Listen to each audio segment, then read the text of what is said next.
Hi, this is Jeff Blair with Schneider Electric. I'll provide a brief overview of radar beam angles.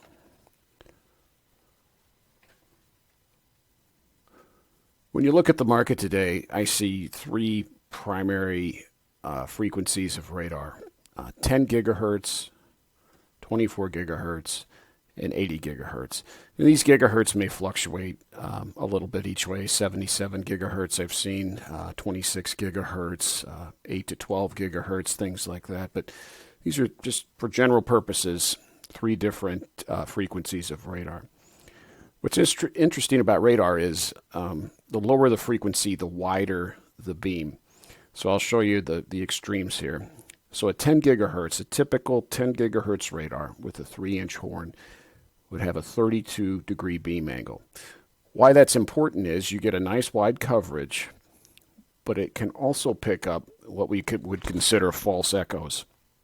Now, every radar I'm aware of on the market can actually blank out obstacles. So if you see my crudely drawn thermal wells here protruding into the tank, this radar might project its beam, and it might say, hey, at this height I see an obstacle, this thermal well. And at this height, I see an obstacle, a thermal well, and then I also see the actual liquid level we're trying to measure. What you as a user could do is tell the radar, ignore this, that's not the level, that's a thermal well, and ignore this, that's a thermal well, that's not the level. And the radar goes on and it says, okay, I'm going to ignore these two signals, reflections I get from these, and you go on your way. So when you get to a 24 gigahertz, we notice that the beam gets a little smaller. Remember, the lower the frequency, the wider the beam. So as we get down to a much higher frequency, we're going to see a smaller beam. But here at 24, we're kind of in the middle. So we've got a 3-inch drop antenna on this one, a 9-degree beam angle, and the same size tank, same dimensions. It's going to miss the thermal well completely. Doesn't touch it. Same thing here at the bottom. And this is just an example, but it's going to say, I see a level here, there's a thermal well, and I actually see the liquid level. So you don't want to measure the thermal well as your level. So again, you go back just like we did with the 10 gigahertz, you program the radar to say, when you see this thermal well, ignore it. I don't want that to register as level. No problem. When we get to the 80 gigahertz, this is one of the benefits of the higher frequency. We have a higher frequency. We have a much smaller beam angle. It doesn't even see the thermal wells, so you don't have to worry about blanking them out or telling the radar to ignore the echoes it may see at these levels. So again, we just eliminated the problem. We don't have to worry about false levels from obstacles that the beam may see because the beam is nice and narrow. A lot of focused energy here. If you take a look at the three we saw, 32 degree, a 9 degree, and a 4 degree. Well, I'll show you. We can actually use a calculator to figure out how big that beam's going to be.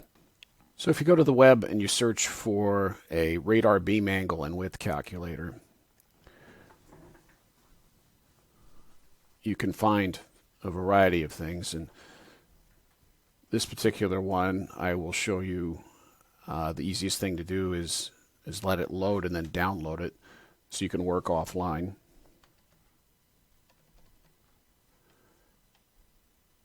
And once you've downloaded it, you'll notice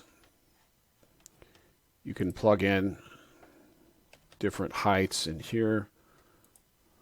So let's go with the 75 feet down here, and you can see different variations as to how big that beam will actually be. Beam size, width in feet, from a 2-inch NPT antenna, 26.4 feet wide, to the 24 gigahertz 6-inch drop antenna, 5.2, and so a little over 5 feet for a 2 3/4-inch lens antenna from an 80 gigahertz radar. So back to if you remember the nozzle and the valve we looked at, we could actually figure out if we plugged in 75 feet and we wanted to go with the most narrow beam we could find, that would be an 80 gigahertz with the 2 3/4-inch lens. We've got our 4-degree beam angle. So it's 75 feet all the way at the bottom of the tank. If you remember, if we had 5.2 here, we could see 5.2 feet. That's how big that beam's going to be at the bottom of the tank. At 50% high, it's going to be 2.62 feet. At 80% high, it's going to be just a little over a foot. So you can actually use these radar beam angle calculators to figure out how big the beam's going to be. Is it going to intersect a thermal well, a baffle, a heating coil, some other obstacle or internal obstacle that may be in the tank? And you can envision how big the beam's going to be and where it's going to go. So I hope this was beneficial. I appreciate you spending a few minutes trying to learn about radar beam angles and why they're important. Thanks very much.